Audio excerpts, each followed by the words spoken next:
Commercial real estate has officially entered a phase where every company says they're using AI. The harder question is, who's actually getting value from it? There's a big difference between AI demos, the headlines, and our commercial real estate brokers actually closing more deals with AI or not. At ICSC this week, DealGround and FirstAmerican Data and Analytics released a new survey on AI adoption in commercial real estate based on responses from 255 commercial real estate professionals across the industry. And the findings are fascinating. 66% of commercial real estate professionals now use AI weekly or daily. 70% of VP or plus executives use AI weekly or daily. However, only 5% say they fully trust AI enough to influence real commercial real estate decisions. I actually just asked a room full of commercial real estate pros who uses AI daily. 90% of the room raised their hand. So AI adoption in commercial real estate may be accelerating faster than expected, but trust clearly hasn't caught up yet.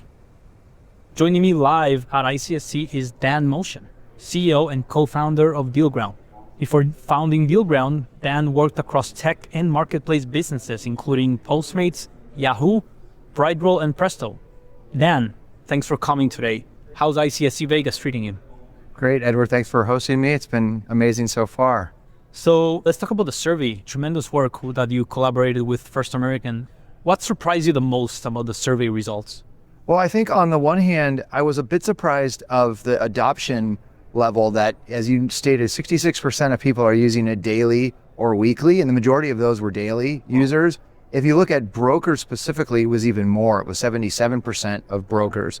So the adoption was quite large compared to any other industry. Only financial analysts in the traditional sort of equities market would probably outscore commercial real estate professionals, which is, I think, somewhat surprising. I mean, we knew intuitively that people were using it, but the other thing that surprised me is that only 5%, as you stated, are trusting the data and trusting it to make mission critical decisions. So it really hasn't penetrated yet the workflows of commercial real estate. Like, they're using it on a surface level. I like to think I know exactly what they're doing. They're using it to replace Google. They're searching, not in Google anymore, but they're searching in ChatGPT or Claude and doing very basic request and response type analysis, but they're not building it yet into their workflows for prospecting, nor are they building it into their workflows for actually closing deals yet. Yet. Yeah, I find it that a lot of us are it's an enhanced Google on steroids, and a lot of it is doing calculations, filling out forms faster than humans, but so far, not sure how many are using it for actual driving decisions or making decisions on its own. For people who aren't familiar with DealGround yet, what problem are you solving in commercial real estate and who are you solving it for? So DealGround is an AI native commercial real estate data company. We solve the problem of too many systems and too many scattered data systems in commercial real estate today. We talk to brokers and they're in 5 or 6 different systems. They've got 5 or 6 different sites that they use, and all of their data is in different places as well. Like, they might have title data in one place, they might have the lease data in another place, they might have ownership data in a different place, they might have leases in another place. DealGround goes and consolidates all that, assimilates it into one place using AI. What AI is really good is like sorting through disparate data, collecting it, and putting it really on one parcel. We think of the property and the parcel as kind of our core, and everything kind of goes around that. And so whether it be offering memorandum data that shows you the lease term, the rent amount that the tenant is paying, tenant data that we pull in from a point of interest database, the core title data, which we bring in from FirstAmerican, who was our partner in the survey, and then the ownership data that we go get by going out to the Secretary of State of every state, figuring out what LLC is tied to what owner, and then we pull all of it in. We put it in one roof and make brokers, professionals, principals, give them access to information very quickly that they, things that take hours now take minutes with DealGround. Sounds like a game changer. What made you realize that commercial real estate and in particular broker workflows were broken enough to build a company around it? Well, it's funny, I was a commercial real estate intern way back in my college days, so I knew a little bit about commercial real estate, but I had a really good friend from college who has been in the industry for 30 years. And I was at an AI company, you mentioned Presto, we were doing voice AI in the drive-thru. So we were taking orders from customers. They were pulling up to a Checkers or a Dunkin' or a Carl's Jr. and placing their order. And we had an AI chatbot that was interacting with them and then placing that order into the point of sale system. So I knew about how AI can be used in enterprise scale level. And then my associate, Chris Rodriguez, who was in commercial real estate for 30 years, he told me a little bit about the 5 or 6 different systems, the fact that there's this amazing data that comes in the form of these offering memorandum that gets sent out 500 a day to different brokers. And we thought about how great would it be for brokers to be able to consolidate all that data, give it to them in a way that's easy to search and filter, and then also consolidate all the other data in terms of ownership information as well. We knew that AI was going to be a game changer. We didn't quite foresee back in 2024 how big of a game changer it was going to be, but we could see that this is an industry that was ripe for disruption and also very well suited for AI to make a big change in it, because AI does so well with this kind of unstructured data. Mm-hmm. Yep.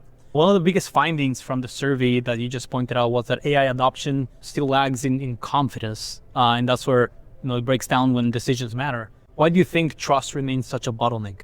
Well, it's new. I think anytime you take someone from the process that they're used to a new process, there's going to be always a little bit of hesitancy to that. And I think a lot of times we see some of these companies going in 2 buckets. One, it's commercial real estate brokers that are trying to work up something in their garage because they think they can probably do something in ChatGPT or Claude. Yeah. Or it's guys that have never been in the real estate space in the past and they're building a company.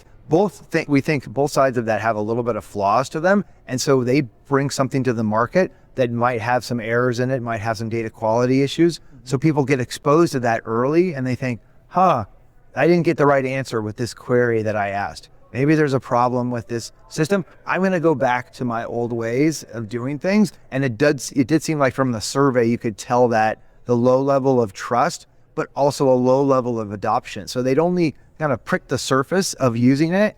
And maybe they saw something out of 10 tries, they got 1 or 2 errors and they said, okay, let me leave that to the side. I'm going to come back to this when the smoke clears a little bit, was what the survey said. That makes sense. So the narrative right now around AI replacing brokers or fully automating deal making, does that match what you're seeing with customers?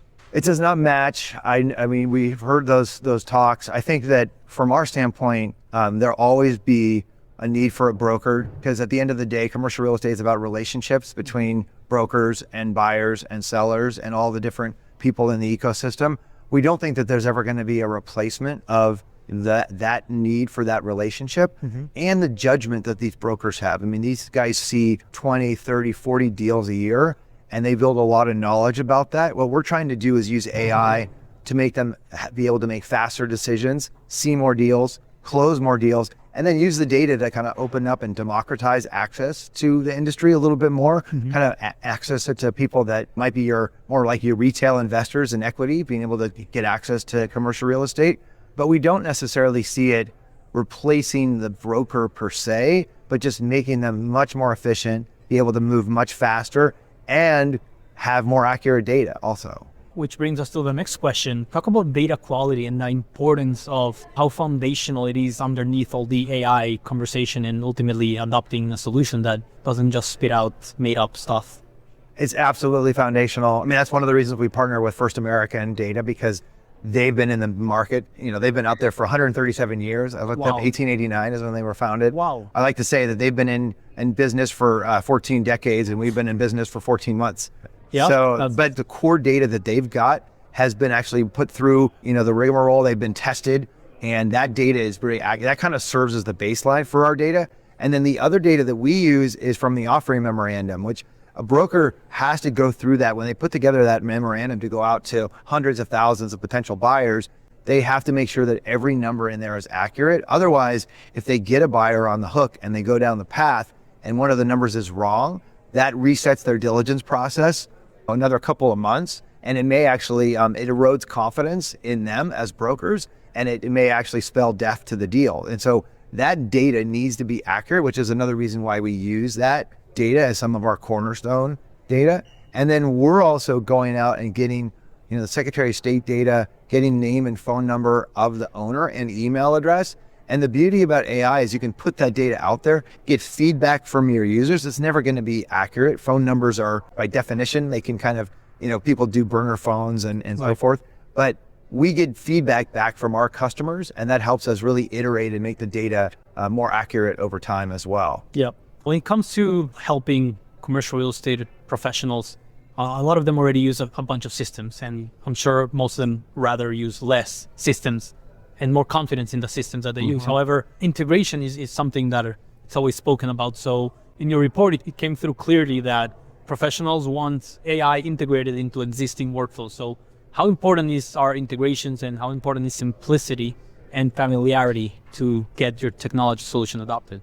Yeah, it's super important. They do want fewer systems. They don't want to add new systems. They want to be able to use the qualities of AI in their current workflows. And sometimes, it depends on the broker. Some brokers are today using probably an old system that's not very good, and they're willing to jump into a new UI and say, okay, this one's way better than what I've got. Right. I want to migrate everything into this. Other brokers might say, actually, my UI, I've trained up all of my brokers on this. I want to keep that. And in that case, they can plug into our data just via API, and then we'll push the data into their systems. So we're somewhat agnostic in terms of the format of the data, but you're right that if they want to preserve that front end, we want to make sure to use the benefits of AI, but actually port it into their systems. Right.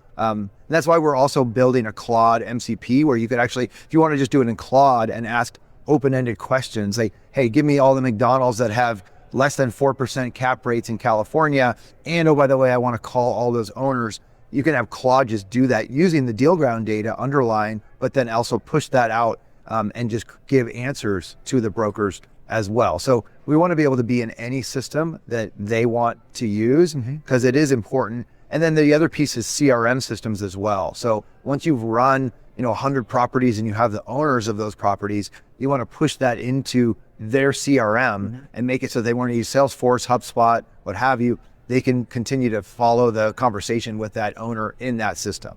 For those not familiar with the concept of MCP, would you mind describing?